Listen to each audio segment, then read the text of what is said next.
আজকে বাংলাদেশের ঐতিহ্যবাহী শিক্ষা প্রতিষ্ঠান, ধর্মীয় শিক্ষা প্রতিষ্ঠান জামিয়া কোরআনে আরবি আল মাদ্রাসার সুনামধন্য প্রিন্সিপাল শেখুল হাদিস আমার পরম শ্রদ্ধাভাজন উস্তাদ, আমরা সরাসরি হুজুরের সামনে বসে সবক পড়েছি, দিনগুলি মনে পড়ে। তো আসলে হুজুরকে এত সহজে এত কাছে পেয়ে যাবো, আজকে যে আমার কি আনন্দ লাগছে, এটি আল্লাহর দরবারে শুকরিয়া আদায় করি। এবং আল্লাহ তাআলা যেন হুজুরের এই পদচারণায় এবং এই সুদৃষ্টির এই স্বল্পক্ষণের এই বরকতটা যেন আল্লাহ তাআলা আমাদের মাঝে দান করেন, এবং এটার ওসিলায় যেন কালকে আমাদের বিভীষিকাময় অবস্থায় আল্লাহ তাআলা যেন আমাদের সকলকে নাজাতের ফয়সালা দান করেন। দ্বীনি শিক্ষা প্রতিষ্ঠান চলতেছে এখানে আপনাদের সকলের সহযোগিতায়, আপনাদের চেষ্টা প্রচেষ্টা। কিছু ওলামা ইকরাম এখানে পরিশ্রম করতেছেন, মহিলাদের ভিতরেও শিক্ষিকারা আছেন। আল্লাহ সবাইকে কবুল করুন। হুজুর সাল্লাল্লাহু আলাইহি ওয়াসাল্লাম একটা হাদিস আপনাদের সামনে তেলাওয়াত করেছি। হুজুর হাদিসে বলেন, আল্লাহ যার মঙ্গল চান আল্লাহ তাকে দ্বীনের বুঝ দান করেন। মা ইউরিদিল্লাহু বিহি খায়রান ইউফাক্কিহু ফিদ্দীন, আল্লাহ যার ভালো চান তাকে আল্লাহ পাক দ্বীনের বুঝ দান করেন। দ্বীনের বুঝ ভিতরে আসা এটা আল্লাহ পাকের পক্ষ থেকে বড় রহমত। দ্বীনের বুঝ যাদের ভিতরে কিছু আল্লাহ পাক দিয়েছেন তাদেরকে দ্বীনের কাজে আল্লাহ পাক কোনো না কোনোভাবে লাগায় রাখেন, দৈহিকভাবে, আর্থিকভাবে, সৎ পরামর্শ দিয়ে। এটা দ্বীনের বুঝেরই ফল। যাদের ভিতরে দ্বীনের এতটুক বুঝও নাই তাদের দ্বারা এরকম কাজের ভিতরে সহযোগিতা সাধারণত পাওয়া যায় না। তো দ্বীনের বুঝ এই হাদিসের ভিতরে আল্লাহ রাসূল যেটা বলেছেন এটার একটা অর্থ তো এই তাফাক্কুহ ফিদ্দীন, দ্বীন সম্পর্কে গভীর এলেম অর্জন করা। আমরা তো মুসলমান, দ্বীন সম্পর্কে আমরা খুব ভাষা আমরাও ভাষা আমাদের ছেলে মেয়েদের ব্যাপারেও আমরা যত্নবান না। তাদেরকে দ্বীনের গভীর এলেম শেখানো, দ্বীনের গভীর বুঝ তাদের ভিতরে আসে, এরকম একটা চেষ্টা প্রচেষ্টা আমাদের ভিতরে খুব কম, খুব দুর্বলতা আছে আমাদের ভিতরে। দ্বীনের বুঝ, দ্বীনের গভীরতা অর্জন করা, দুনিয়ার লাইনে যথেষ্ট মেহনত পরিশ্রম আমরা ছেলেরা মেয়েরা এদেরকে দিয়া করাই, দুনিয়ার লাইনে বড় বড় ডিগ্রি অর্জন করার জন্য চেষ্টা করি। তো এটাও মনে রাখতে হবে, যদি ছেলে মেয়েকে আমি দ্বীন না শিখাই, দ্বীনের বুঝ তার ভিতরে পয়দা করার চেষ্টা না করি, এরাই একদিন আল্লাহর দরবারে আমাদের বিরুদ্ধে অভিযোগ করবে। ইন্না আতানা সাদাতানা ও কুবারা আনা, সাদাতানা কুবারা আনা, আমাদের বড়দের আমরা কথা মেনে চলছি। তার অর্থ এখানে মুফাসসিরিনে কেরাম বলেছেন মা বাবা উদ্দেশ্য। তার অর্থ বাবা ছেলেকে কইছে আইএ পাস কর, মেয়েকে বলছে আইএ পাস কর, তো মেয়ে আইএ পাস করছে। ছেলেকে বলছে, মেয়েকে বলছে বিএ পাস করে দেখাবি, তো মেয়ে ছেলে বিএ পাস করছে। ছেলেকে বলে কম্পিউটার কোর্স করবি পুরা, আমার দেখাবি, তো কম্পিউটার কোর্স করছে। মেয়েকে বলছে ডাক্তারি পড়, বড় ডাক্তার হবি, তো মেয়ে ডাক্তার হয়েছে। এগুলি হয় আমাদের সমাজে, কথা ঠিক না ভাইয়ের আমার?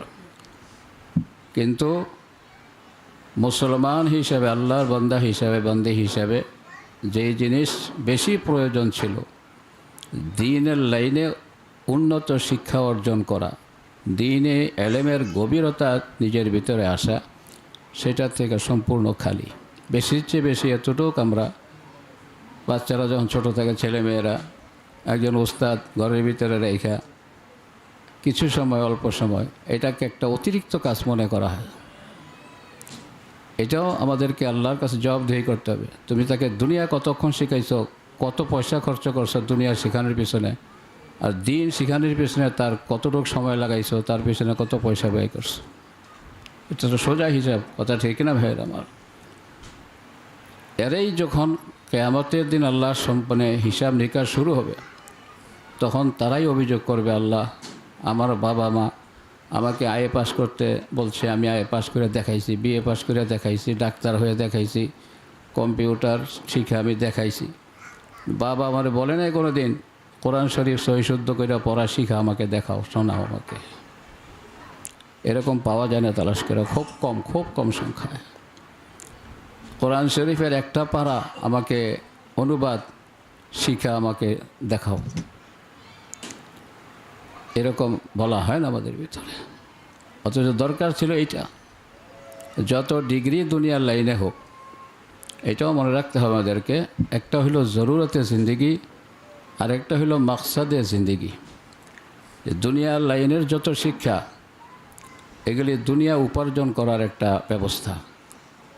আর দুনিয়ার উপার্জন, টাকা পয়সা, বাড়িঘর, এগুলো হলো দুনিয়ার প্রয়োজন পুরা করার ব্যবস্থা। এগুলো হলো জরুরতে জিন্দিগি। দুনিয়াতে চলতে বাড়িঘর লাগে, টাকা পয়সা লাগে, এটি হলো জরুরতে জিন্দিগি। আরেকটা হলো মাকসাদে জিন্দিগি, জীবনের উদ্দেশ্য। একটা হলো জীবনের প্রয়োজন, আরেকটা হলো জীবনের উদ্দেশ্য। এই পার্থক্য বুঝতে হবে আমাদেরকে।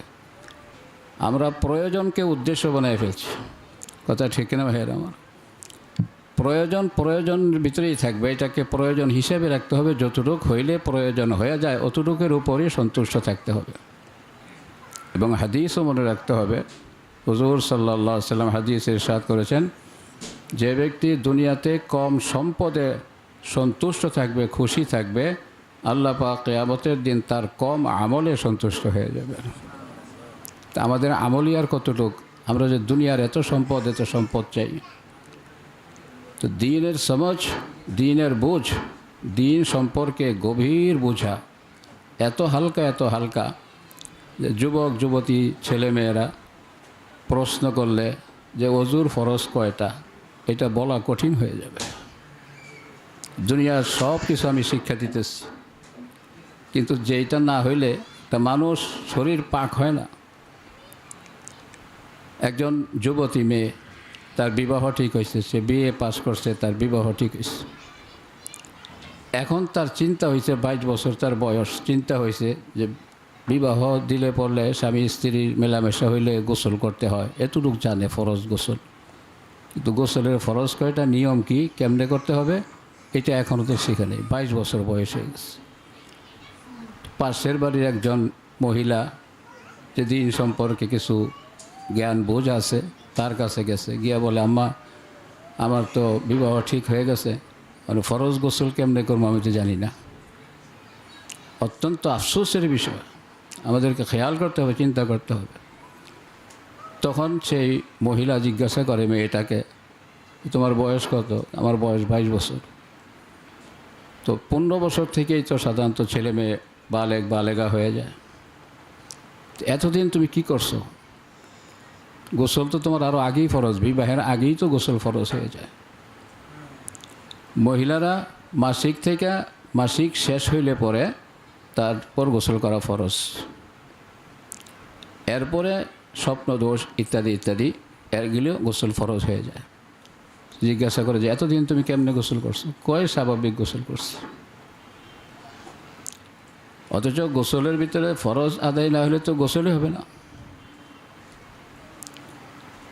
তাহলে শরীর পাক হবে না।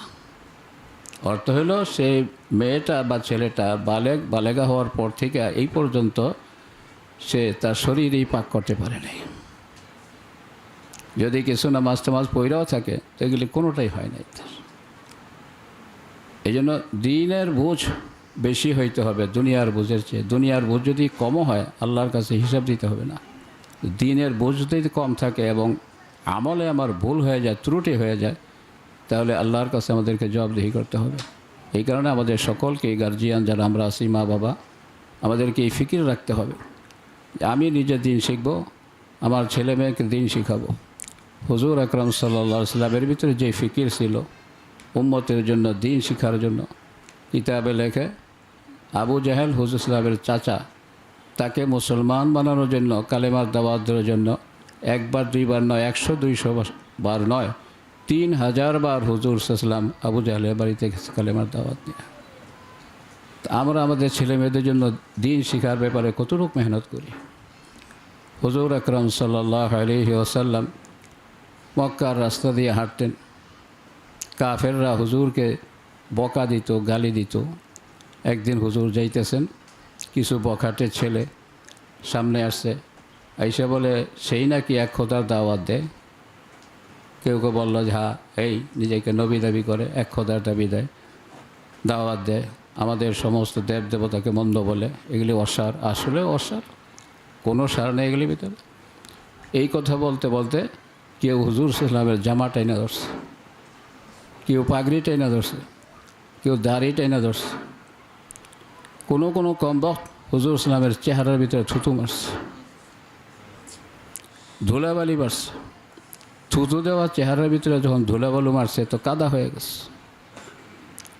দিনের জন্য হুজুরই মেহনত করছেন, উম্মতকে দিন শেখানোর জন্য।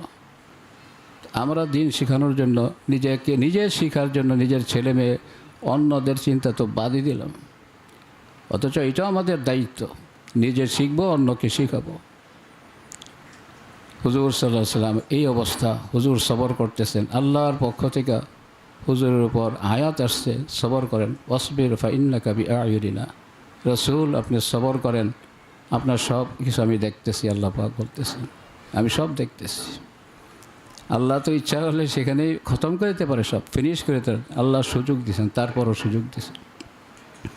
হযরত যায়েনব রাদিয়াল্লাহু তাআলা আনহা, হুজুর সাল্লামের বড় মেয়ে, সংবাদ পাইয়া উনি আসছেন দৌড়িয়া, পানি দিয়া হুজুরের চেহারা ধুইতেছেন, ময়লা ধুইতেছেন, এবং আর চোখ দিয়ে পানি ঝরতেছে। বাবার এই অবস্থা, মেয়ে বরদাস্ত করতে পারতেছে না।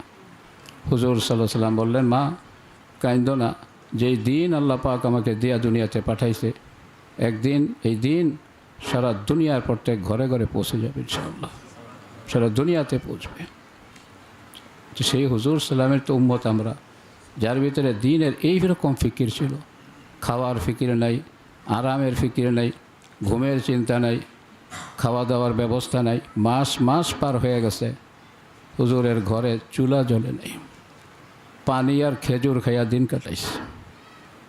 হযরত ফাতেমা রাদিয়াল্লাহু তাআলা আনহা একদিন ঘরের ভিতরে অল্প কিছু আটার ব্যবস্থা হয়েছে, রুটি বানাইছে, 4টা রুটি, 4 রুটি হযরত আলী রাদিয়াল্লাহু তাআলা আনহু, ফাতেমা রাদিয়াল্লাহু তাআলা আনহা, 2 ছেলে হাসান হুসাইন, 4 জন, 4টা রুটি একটা করে ভাগে পড়ে।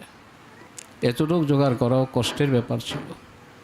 আমরা তো আজকাল এত খাওয়া দাওয়া আরামায়েশ, দিন ভুলে গেছে, দিনের ফিকির আমাদের ভিতরে নেই। তারপরেও আল্লাহ পাক কিছু মুসলমানকে এই কাজে লাগায় রাখছে। সকল মুসলমানদের এই কাজের ভিতরে মেহনত করা, পরিশ্রম করা, চেষ্টা করা, প্রত্যেকের সাধ্য অনুযায়ী, এটা আমাদের জন্য অত্যন্ত জরুরি। 4 রুটি বানাইছে, হযরত আলী রাদিয়াল্লাহু তাআলা আনহু একটা খাইছেন, হাসান হুসাইন 2 ভাই 2টা খাইছে। একটা রুটি হযরত ফাতেমা রাদিয়াল্লাহু তাআলা আনহা হাতে নিয়ে খাইতে আরম্ভ করছেন। এমন সময় মনে পড়ছে, আমি যে খাইতেছি আমার ছেলেও খাইছে, স্বামীও খাইছে, আমার বাবা মুহাম্মদ রাসূলুল্লাহ খাইছেন কিনা। হযরত ফাতেমা রাদিয়াল্লাহু তাআলা আনহা রুটি অর্ধেক খাইয়া আর অর্ধেক আঁচলে বাইন্দা হুজুর ইসলামের কাছে গেছে, গিয়ে বলছেন, বাবা 4টা রুটি ব্যবস্থা হয়েছিল, একটা আলী খাইছে, হাসান হুসাইন খাইছে, আমি খাইতেছিলাম, খাওয়ার ভিতরে বাবা আপনার কত মনে পড়ছে। আল্লাহ, আপনার জন্য অর্ধেক রুটি নিয়ে আসছি। আমরা আজকাল কত খাই, কত পিন্দি করম, কত আরামায়েশ করি, এগুলি হিসাব দিতে হবে। সুম্মা লা তুসআলুন্না ইয়াওমাইযিন আনিন নাঈম, যত নিয়ামত দুনিয়াতে আমার ভোগ করছে এগুলি হিসাব দিতে হবে কিয়ামতের দিন, তোমাদেরকে প্রশ্ন করা হবে। সুম্মা লা তুসআলুন্না ইয়াওমাইযিন আনিন নাঈম। এই জন্য আল্লাহর নিয়ামত খালি ভোগ করা নয়, ভোগের একটা জবাবদেহি আছে, এটার জবাবদেহি করতে হবে, এটাকে কাজে লাগাইতে হবে। আল্লাহর নিয়ামত ভোগ করে আমি দিনের জন্য কতটুকু কাজ করতেছি, দিনের জন্য কতটুকু মেহনত করতেছি, দিন কতটুকু নিজে শিখলাম, ছেলে মেয়েকে শিখাইলাম, পাড়া প্রতিবেশী মুসলমানদের শেখানোর ব্যবস্থা করলাম। হুজুর আকরাম সাল্লাল্লাহু আলাইহি ওয়াসাল্লাম কাছে নিয়ে অর্ধেক রুটি খুইলা হুজুরের হাতে দিচ্ছে। হুজুর সাল্লাল্লাহু আলাইহি ওয়াসাল্লাম রুটি হাতে নিলেন, বললেন, মা আজকে 3 দিন যাবৎ মুহাম্মদের পেটে কিছু খাওয়ান পড়ে নাই। এই ছিল হুজুর সাল্লাল্লাহু আলাইহি ওয়াসাল্লাম এইভাবে দিন দুনিয়াতে রেখে গেছেন। এই দিন আজকে আমাদের সামনে মূল্যহীন হয়ে গেছে। দুনিয়া আমাদের কাছে ধন সম্পদ টাকা পয়সা বেশি মূল্যবান হয়ে গেছে। আল্লাহ আমাদের সকলকে বোঝার আমল করার তৌফিক দান করো। মাদ্রাসা এখানে চলতেছে, আপনারা সহযোগিতা করতেছেন, আরও সহযোগিতা করবেন। ছেলে মেয়ে নাতি পুতি একজনও যাতে দিন শিখার বাহিরে না থাকে, প্রত্যেককে দিন শিক্ষা দিতে হবে। দিনের বুঝ তাদের ভিতরে পয়দা হয়, দিনের উপর চলতে পারে। আল্লাহ আমাদের সকলকে তৌফিক দান করো। আমি বললে আমার সাথে সাথে বলব বিসমিল্লাহির রহমানির রহিম।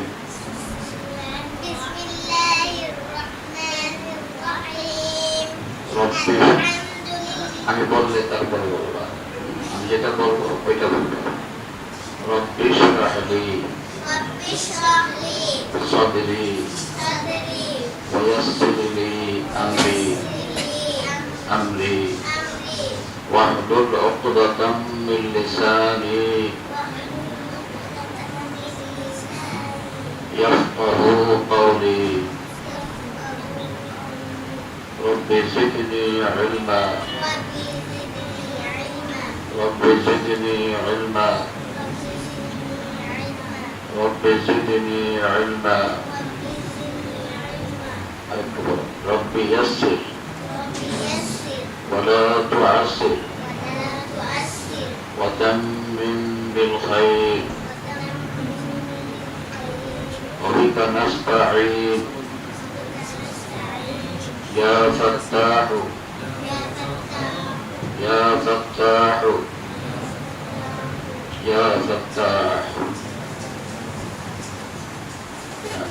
আমি বলবো তারপরে بسم الله الرحمن الرحيم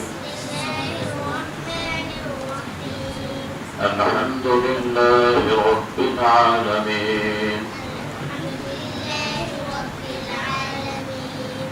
الرحمن الرحيم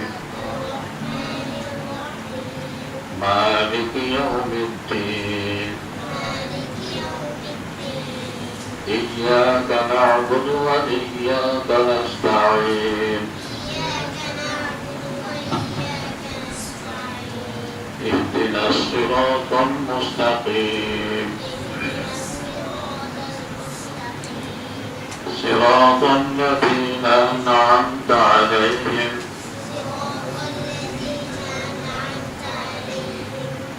غير المغضوب عليهم ولا الضالين